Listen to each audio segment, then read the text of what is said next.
بہت زبردست میڈم. اچھا آپ نے اوورآل آپ کی جو پروفیشنل سروس ہے اس حوالے سے ڈیٹیل جو ہے وہ گپ شپ کیا. میڈم آپ نے جو پی ایچ ڈی ہے آپ نے کون سے ٹاپک کے اوپر کیا, آپ نے کس چیز کے اوپر ریسرچ کیا, تو اس کے حوالے سے بھی تھوڑا کچھ بتا دیں. جی میرا جو ماسٹرز تھا اس کا تھیسس میں نے یہ چوز کیا تھا کہ جو فیملیز اگر ایمرجنسی سچویشن ایک فیملی میں ہوتی ہیں تو اس فیملی پہ کیا امپیکٹ پڑتا ہے, perceive stress in family member, تو مینلی سائیکالوجیکل اس میں تھا. تو پھر میں نے پی ایچ ڈی کا میرا تھیسس جو ہیں وہ impact of cultural practices on adolescents psychological health. تو جو یوتھ ہیں, ہم خود بھی پیرنٹس ہیں, تو ان سب چیزوں سے اور ہمارے ایریا میں جب میں دیکھتی تھی تو کافی سارے ایشوز تھے بچوں کے, یوتھس کے. تو مجھے کچھ چیزوں پہ ایسا پہلے بھی لگتا تھا کہ یہ جنریشن گیپ کی وجہ سے ہیں, پیرنٹس اور بچوں کے بیچ میں ایک دوسرے سے انڈرسٹینڈنگ نہیں ہو پا رہی, اس وجہ سے یہ ایشوز سامنے آ رہے ہیں. کہیں کہیں بلکہ کافی جگہوں پہ ان ایفیکٹو کوپنگ کی وجہ سے بچے سوسائڈ اٹیمپٹ کرتے ہیں. تو ان سب چیزوں کو مد نظر رکھتے ہوئے میں نے یہ دیکھنا چاہا. تو ابھی میری جب کنکلوژن ہوگی کام کی تو اس میں ہمیں اندازہ ہو جائے گا. لگ یہی رہا ہے کہ موسٹلی یہی ایشوز ہیں, ایگزسٹ کر رہے ہیں. بہت زبردست. اچھا اس میں جیسا کہ آپ نے ایک جنریشن گیپ کی بات کیا, یقیناً آج کل ہمارے اگر اس کے اندر سوسائٹی کے اندر دیکھتے ہیں, عام ماسز کے اندر ایک جنریشن گیپ ہے اور دوسرا ایک کمیونیکیشن گیپ ہے. تو اس کی کیا وجہ ہے؟ سپوز اب میرے سوچ اور میرے باپ کی سوچ میں بہت فرق ہے, ہمارے فور فادرز کی سوچ میں. اسی طرح ہماری سوچ اور ہمارے جو بچے ہیں ان کی سوچ میں بھی بہت فرق آ رہا ہے. اس کو ہم جو گیپ ہے اس کو ہم کیسے اوور کم کر سکتے ہیں؟ اچھا اس میں میرے پاس بھی چیلنج تھا. جب میں یورپ میں تھی اور میرے بچوں کو مجھے یہ لگ رہا تھا کہ جیسے میں بچپن میں سب کے ہاتھ چومتی تھی تو میرا بچہ بھی اٹھ کے سب کے ہاتھ چومے. تو یہ تو پاسبل نہیں ہے نا. جو کلچر ہمارا ہے اس کو ہم بے شک لے کے چلے, لیکن آج کل کی ٹیکنالوجی کے دور میں بچوں کے اوپر یہ چیزیں ہم امپوز نہیں کر سکتے. بالکل. ہمیں کہتے تھے کہ آپ امتحان پاس کر لو, ہمیں یہ نہیں کہتے تھے کہ آپ کو یہ پڑھ کے سائنسدان بننا ہے, آپ اس لیے پڑھو کہ آپ سائنسدان بنو یا آپ کسی کے لیے کچھ کام کر سکو. ہم بچوں کو یہ سکھاتے ہیں کہ آپ نے نمبر لینا ہے, یہ نہیں کہتے کہ آپ نے اس کو سمجھنا ہے, پڑھنا ہے. تو اس بیس پہ ماں باپ اور بچوں کے درمیان جو دوستی کا رشتہ ہے وہ قائم نہیں ہوتا. تو اس کو مینٹین کرنے کے لیے میرے خیال میں سب سے زیادہ امپورٹنٹ یہ ہے کہ بات چیت ہونی چاہیے ماں باپ اور بچے کے بیچ. گیپ یہاں سے پیدا ہو جاتا ہے. اگر میں بچے کو کہتی ہوں کہ آپ اس ٹائم کھانا کھائے جبکہ بچے کا دل نہیں کر رہا ہے, مجھے ڈسپلن چاہیے, 10 بجے سونا ہے اور بچے کو 12 بجے سونے کا دل کر رہا ہے, تو اس میں جب ہم ضد کریں گے تو وہ نہیں ہو پائے گا. اس کو ساتھ لے کے اس کو وہ ریشنل سمجھانا ہے بچے کو کہ ہم کیوں یہ چاہ رہے ہیں. اگر وہ 10 بجے سوئے گا تو صبح جلدی اٹھے گا, ورزش پہ جائے گا تو ایکٹیو ہو جائے گا, دماغ ایکٹیو ہو جائے گی تو وہ گین زیادہ کر پائے گا. تو یہ چیز اس کی امپورٹنس ہم نے بچے کو سمجھانی ہے تاکہ بچہ اس وے پہ وہ کام کرے کہ ماں باپ کو بھی چیلنج نہ آئے اور بچے کو بھی. واقعی یہ جنریشن گیپ بہت بڑا چیلنج ہے اور آگے بھی ہوگا. جہاں تک میں نے لٹریچر ریویو کیا ہے اور انالیسس کے تھرو دیکھے ہیں, کیس اسٹڈیز دیکھے ہیں, تو یہ فیوچر میں بھی ہمیں پرابلم کرے گا جب تک ہم سافٹ سکلز کے تھرو اس کو اوور کم کرنے کی کوشش نہیں کریں گے. کیونکہ ہم چاہ رہے ہیں کہ ہم اپنے کلچر کو بھی ساتھ لے چلیں اور ہم بچے کو ماڈرن بھی بنائیں, تو اس میں ہمارے پاس چیلنج آ رہا ہے. تو دیکھیں نا, پہلے زمانے میں اگر آپ 20 سال پہلے جب میں بچی تھی اس وقت کی اگر آپ بات کریں تو کھیلنے کے لیے ایک کھلونا تک نہیں ہوتا تھا اور ہم مٹی سے کھیلتے تھے, اور ہمیں لڑکوں کے ساتھ کھیلنے کی اجازت دینا تو دور کی بات, ان کے ساتھ پڑھنے کی بھی اجازت نہیں تھی. آج جب 25 سال کے بعد آپ دیکھ رہے ہو کہ دنیا کہاں سے کہاں پہنچ گئی ہے, تو اس بیچ میں اس ٹیکنالوجی کے دور میں, اس ایڈوانس دور میں, اس 21ویں صدی میں ہمیں پھر بہت زیادہ جنریشن گیپ کی طرف نہیں جانا چاہیے. بچوں کو ان کے ساتھ ان کے اس وقت کے حساب سے ہمیں پرورش دینا ہے, کیونکہ یہ ایز اے پیرنٹ ہماری رسپانسبلٹی ہے. بہت زبردست. اچھا میڈم, آپ نے اپنے ڈسکشن کے دوران یہ جو وومنس امپاورمنٹ کی بات کیا تھا, اسپیشلی سائیکالوجیکل جو ہے وہ امپاورمنٹ کے حوالے سے ہمارے سوسائٹی کے اندر ہم اپنی خواتین کو کیسے امپاور کر سکتے ہیں ان کو فائنینشلی، سائیکالوجیکلی، اوورآل تمام کنٹیکس میں ہم کیسے امپاور کر سکتے ہیں؟ اچھا دیکھیے، یہ اوورآل تو بہت بڑا ایک سیگمنٹ ہے، ایک بہت بڑا کمپوننٹ ہے، لیکن اگر میں اپنے اس میں دیکھوں کہ ہیلتھ پوائنٹ آف ویو سے ہم ان کو کیسے امپاور کر سکتے ہیں، تو اس میں یہ ہے کہ اگر ایک خاتون کو دیکھو بنیادی ضروریات کیا ہے، اگر آپ میسلوز ہیرارکی کو اٹھائے تو سب سے پہلے کی بنیادی ضرورت یہ ہے کہ آپ خوراک، پانی، ہوا، اس کے بعد جب آپ دوسرے لیول پہ جاتے ہوں تو وہاں پر پھر ان کو سیفٹی سیکیورٹی کی ضرورت ہوتی ہے، تھرڈ لیول پہ پھر لو اینڈ بلونگنگس، جب آپ چوتھے لیول پہ پہنچتے ہو تو وہاں پر پھر آپ کی سیلف اسٹیم ہو جاتی ہے، آپ کو لگتا ہے کہ ہاں میں ایک ورتھ اٹ ہوں، کسی معاشرے کے لیے، اپنے گھر کے لیے، اپنے فیملی کے لیے کچھ کر سکتی ہوں۔ تو یہ سب دینے کے لیے سب سے ضروری تو بنیادی ضروریات ہے، جس کے اندر ہم نے اپنے بچوں کو تعلیم دینی ہے، ایجوکیشن پہلی چیز۔ ایجوکیشن کے بعد صرف اسکول والی ایجوکیشن نہیں، ہم نے ان کو ٹیکنیکل ایجوکیشن دینی ہے، ہم نے ان کو سافٹ سکلز دینا ہے۔ سافٹ سکلز کے اندر ہم نے بات چیت کرنا، کمیونیکیشن سکھانا ہے، اور ساتھ میں ایموشنلی انٹیلیجنٹ بنانا ہے بچوں کو، صرف خواتین کو ہی نہیں، میل کو بھی، کیونکہ دونوں کی ضرورت ہے۔ لیکن اس وقت چونکہ ہم خواتین کی بات کر رہے ہیں تو اس لیے ہم ان کو اس لیول تک جب ہم پڑھائیں گے، ٹیکنیکل ایجوکیشن دیں گے، تب جا کے وہ آگے امپاور ہو سکتے ہیں۔ امپاور ہونے کے لیے پیسہ ایک مین کمپوننٹ ہے۔ تو ہیلتھ سیکٹر کے اندر ہم خواتین کو امپاور کرنے کے لیے یہ کوشش کر رہے ہیں کہ جو دور دراز کے علاقے ہیں وہاں سے انہیں خواتین کو اٹھا کے ٹرین کرے، کمیونٹی مڈ وائف بنائیں، اور ان کو ہم ایک برتھنگ اسٹیشن بنا کے دے دیتا کہ وہ اپنا سوشل فرینچائز ان کا ہو اپنا، اور اس کمیونٹی کو بھی فائدہ ہو، کیونکہ خواتین جو ایکسیس ان کو ہیلتھ سیکٹر میں پرابلم کر رہی ہے، تو ایکسیس میں ان کو ایشو نہ آ جائے، اور وہ جو دوسری خاتون ہے اس کا اپنا بزنس ماڈل چلے اور وہ ان کو فائدہ دے۔ تو اس طرح سے ایجوکیشن کے اندر بھی اور سیکٹرز کے اندر بھی چھوٹی چھوٹی چیزوں سے امپاور کیا جا سکتا ہے ان کو۔ بہت زبردست۔ اچھا، جو آپ کا پروجیکٹ ہے صحت مندانہ خاندان کے حوالے سے، یہ اس کا تھیم کیا ہے، یہ کب سٹارٹ ہو گیا، اور اس کے اندر آپ لوگ کیا کچھ کام کر رہے ہیں؟ جی، صحت مند خاندان جو کہ UNFPA کے فنڈڈ پروگرام ہے، آغا خان ہیلتھ سروسز اس کا امپلیمنٹنگ پارٹنر ہے، اور آغا خان یونیورسٹی۔ تو اس کے اندر ہم بنیادی طور پہ ماں اور بچے کی صحت اور خاندانی منصوبہ بندی پہ کام کر رہے ہیں۔ آج کل پاکستان کی پاپولیشن بہت زیادہ ہے، اس بڑھتی ہوئی پاپولیشن کو جب تک ہم نہیں روکیں گے بہت زیادہ مسائل کا سامنا ہوگا ہمیں آگے بھی۔ تو اسی لیے سب سے بنیادی چیز یہ ہے کہ ہم اپنے سر سے وہ خول اتاریں، ڈسکس کریں، تمام ایڈولسنٹس کو ہم علم دیں کہ یہ ہیں وادی کے مسائل، اور ان کے لیے یہ ہمارے پاس میتھڈز اویلیبل ہیں، ان کو آپ دوسروں تک پہنچائے، کسی کو نالج دے۔ ابھی تک جو اپروچ تھا ہیلتھ سیکٹر کے اندر صرف خاتون کو فوکس کیا جاتا تھا کہ خاندانی منصوبہ بندی پہ خاتون ہے، ایسا نہیں ہے، میل بھی اس کا ساتھی ہے۔ ہمارے نوجوانوں کو بھی آگے آ کے اس کے لیے بات کرنی چاہیے۔ جب تک میل موٹیویشنل اسپیکرز نہیں ہوں گے، جب تک میل موٹیویٹر نہیں ہوں گے، جب تک میل کاؤنسلرز نہیں ہوں گے، تو آپ اتنی ساری سیگمنٹ ہے، آپ کی پاپولیشن میں ہاف تو میل ہے، تو ہاف فیمیل کو آپ ایجوکیٹ کر کے، جن کے پاس ڈیسیشن میکنگ پاور بھی نہیں ہے، جو کہ یہ فیصلہ بھی نہیں کر سکتے کہ ان کو کتنے بچے چاہیے، تو یہ اچیو نہیں ہوگا۔ دوسری بات یہ ہے کہ ہم کام کر رہے ہیں ان کے اندر جو ماں اور بچے کی صحت کے اندر بہت سارے کمپوننٹس ہیں۔ تو ہم جو گورنمنٹ کا سیکٹر ہے FPAP کا ہے، اور ساتھ میں پاپولیشن ویلفیئر ڈپارٹمنٹ ہے، ہم ان کے اسٹاف کی کیپیسٹی بلڈ کر رہے ہیں، ان کو ہم ٹرین کر رہے ہیں کہ کیا کرنا ہے، کیسے ڈیل کرنی ہے، اور ساتھ میں تھوڑی بہت فیسیلٹی امپروو کر رہے ہیں، جس کے اندر جو basic emergency medical and surgical services ہیں اس کو امپروو کرنے کے لیے کچھ اکوپمنٹ اور کچھ ٹریننگز اور کچھ مٹیریلز، کچھ سپلائیز، اور ساتھ میں ان ہاسپٹلس کے اندر کہ ہم انفیکشن کو کیسے کنٹرول کریں۔ تو یہ سب چیزوں پہ، چھوٹی موٹی چیزوں پہ کام ہو رہا ہے۔ تو یہ سندھ میں بھی ہو رہا ہے، گلگت بلتستان میں بھی اور چترال میں بھی۔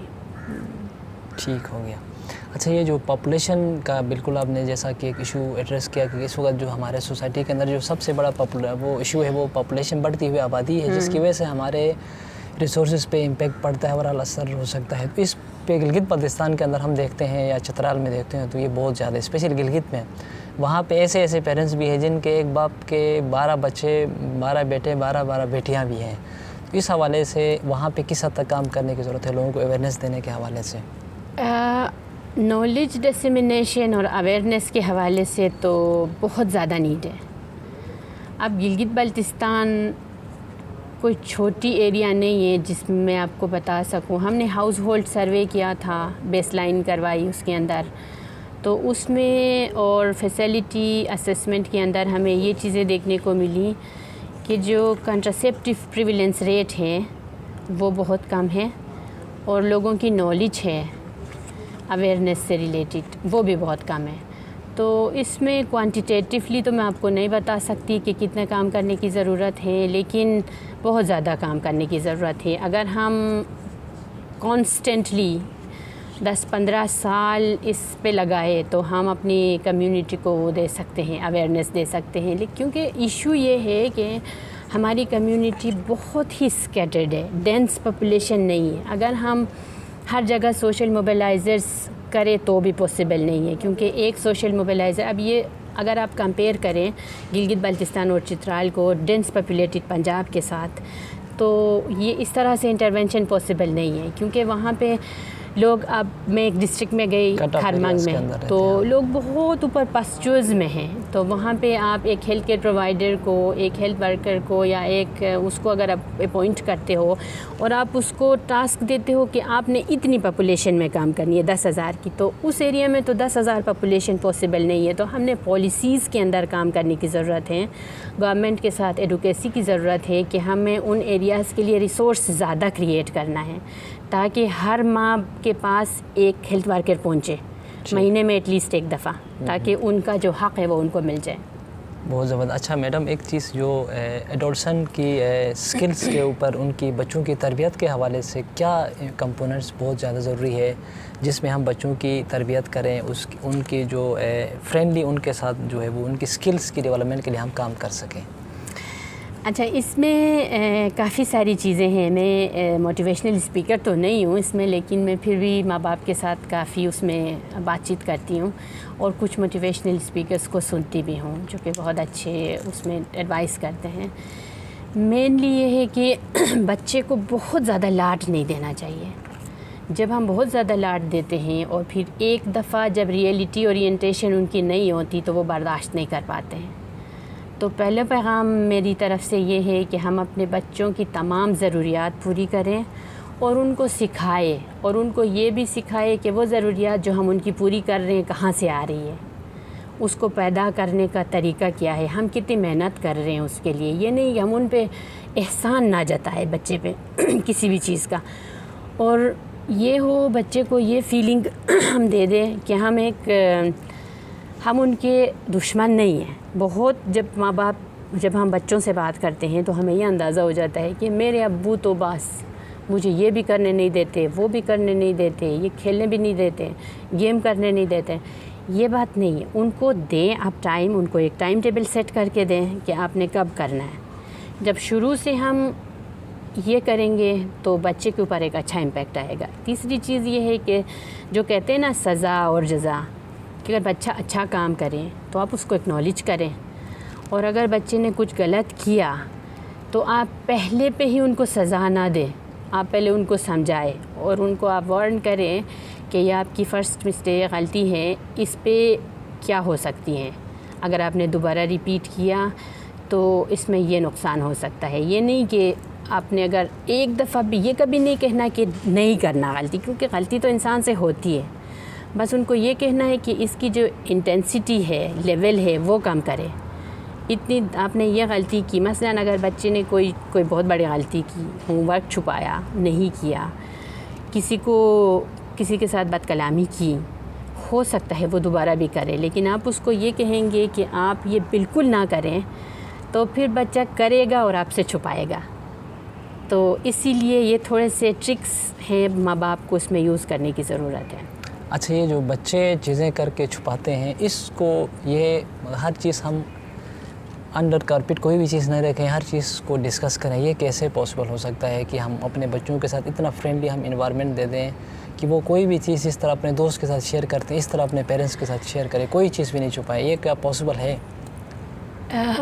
ہمارے معاشرے میں کچھ پیرنٹس نے یہ اچیو کیا ہے، لیکن میں یہ نہیں کہہ سکتی کیونکہ ہمارے اتنے سارے بچے ہیں، ایک بچہ تو نہیں ہے. ایک تو یہ ایشو ہے، اور دوسری چیز ریسورسز کا بھی ایشو ہے.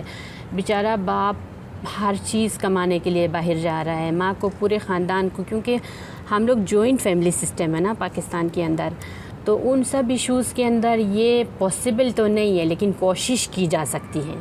کیونکہ اگر ہم کوشش کریں گے تو بچے ہم سے نہیں چھپائیں گے، اور جب نہیں چھپائیں گے تو ہر چیز میں مسئلے حد سے مسئلے حل ہو سکتے ہیں. بہت نے جو کیریئر کا آغاز ہے ایسا نرسنگ جو ہے وہ آپ نے کیا، اسی دوران آپ کو کیا کچھ چیلنجز کا سامنا کرنا پڑا؟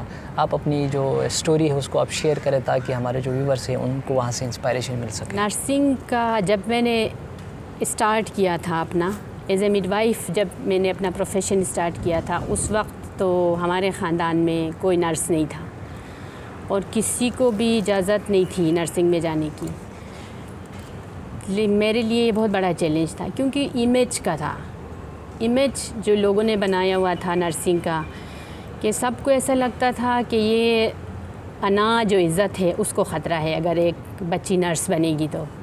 یہ بہت بڑا چیلنج تھا، لیکن میں نے اس کو بہت اچھی طریقے سے اوور کم کیا. کیونکہ دیکھیں، میری طرف سے تمام ویورس کے لیے پیغام یہ ہے کہ کوئی پیشہ اچھا برا نہیں ہوتا اگر آپ اس کو صحیح طرح سے کرنا چاہیں. کیونکہ نہ نرس نہ ٹیچر نہ کوئی اور، آج کل تو نرسنگ کا بہت اچھا اسکوپ ہے، باہر تو پہلے بھی تھا، آج پاکستان میں بھی ہیں، لیکن اس کے لیے ہم نے بہت کوشش کی ہے. اور اس کے اندر جو دکھایا جاتا ہے میڈیا کے اندر کہ نرس کا رول اچھا نہیں تھا، اس میں ایشوز ہیں. چیلنج یہ ہے کہ ایک نرس 60 مریضوں کو دیکھ رہا ہے. گورنمنٹ آف پاکستان کے پاس آج بھی 1 ملین نرسز کی کمی ہے، اور جو نرسز تھے ٹرینڈ وہ بھی کوئی گورنمنٹ لے کے چلا گیا جو کافی سارے ٹرین ہو کے نکلے تھے، تو اور زیادہ کمی ہے.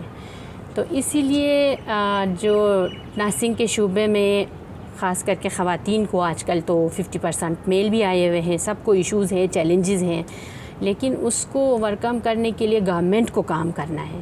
اس پرٹیکولر نرس کا ایشو نہیں ہے، کیونکہ جب گورنمنٹ اس پہ کام کرے گا، ورک فورس بڑھائے گا، ہاسپٹلس پہ کم پریشر آئے گا، تو عوام کی جو صحت ہے وہ بہتر ہو جائے گی، اور ہاسپٹلس کا فائنانس کم ہو جائے گا، کیونکہ بیڈ آکیوپنسی کم ہو جائے گی، لوگ بیمار کم ہو جائیں گے. تو اس کے لیے جو دوسرا لائحہ عمل ہے پرائمری ہیلتھ کیئر میں ورک فورس کو بڑھانا ہے.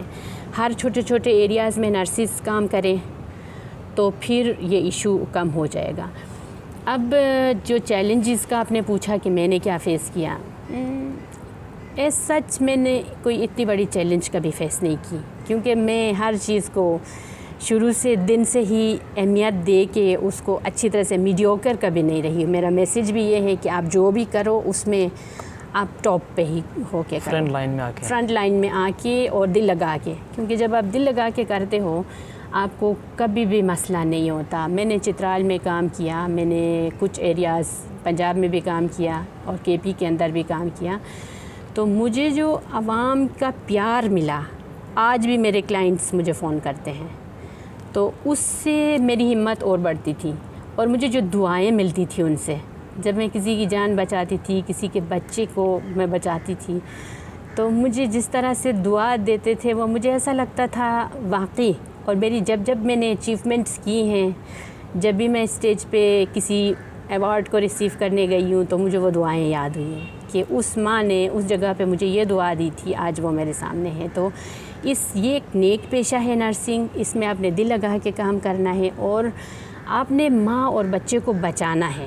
اس میں ماں بچہ صرف بچہ نہیں ہے، ہم اب ایڈولسنٹس کو بھی ساتھ لے کے چل رہے ہیں. پہلے 5 سال تک کے بچے کو ہم فوکس کرتے تھے، اب ہم 10 سے 19 سال کے بچوں کو بھی اس میں فوکس کر رہے ہیں. تو ان سب کو ہم نے بچانا ہے. تو اس لیے اس پیشے میں بے شک چیلنجز ہوں. یہ ہماری جو فیملی سٹرکچر ہے اس کے اندر ہوتا ہے لوگوں کو ایشو کہ پروفیشن کے ساتھ اپنے کام کو اور اپنے گھر کو اور اپنے بچوں کو بیلنس کرنا. مجھے کچھ جگہ چیلنجز بھی ہوئے. ایک دفعہ ایسا بھی ہوا کہ میرا BS چل رہا تھا نرسنگ کا اور ساتھ میں میری گورنمنٹ جاب بھی تھی. میں کیپٹل ہاسپٹل میں کام کر رہی تھی. تو میرے فل فیملی میرے پاس اسلام آباد میں, تو مجھے چیلنجز ہوتی تھی. لیکن میں اس کو, اب دیکھیں نا, آپ کو کرنا ہے تو رو کے کرنے سے اچھا ہے خوشی سے کرو, تو پھر وہ اچیو ہو جاتا ہے. آپ کو کسی چیز سے بھی گھبرانا نہیں ہے, کیونکہ کوئی پیشہ مرد کا اور کوئی پیشہ خاتون کا نہیں ہوتا. دوسری چیز یہ ہے کہ آپ صرف لڑکا بول کے وہ نہ کریں, کیونکہ اگر آپ ایک اچھی لڑکی کو بہتر مستقبل دے سکتے ہیں تو وہ آپ کا بیٹا ہے. بیٹا ہونا کوئی خاص معنی نہیں رکھتا, کیونکہ آپ کی صحت اس میں متاثر ہو جاتی ہے. آپ 6-7 بچوں کو پیدا کر لیتے ہو اس میں. اور تیسری چیز لڑکیوں کے لیے اور مرد دونوں کے لیے, ایڈولسنٹس کے لیے میرا پیغام یہ ہے کہ آپ جس فیلڈ میں بھی جائیں آپ اس میں میڈیوکر نہ بنیں, بیچ کی نہ رہیں. آپ نے ہارڈ ورک کرنی ہے اور اس میں اپنا نام آپ نے بنانا ہے. تو جب آپ ہارڈ ورک کرتے ہو اور آپ کو اس کا صلہ آ جاتا ہے, مل جاتا ہے. آج کل دنیا بھری پڑی ہے اسکالرشپ سے بھی, فن سے بھی, مہارت سے بھی. تو آپ کو کہیں پہ بھی اس کی ضرورت ہو تو آپ اپنے ارد گرد دیکھیں, اپنے دل میں نہ رکھیں, آپ شیئر کریں تو آپ کو ہر ریسورس مل جائے گا. شکریہ میڈم, آپ نے ہمیں ٹائم دیا.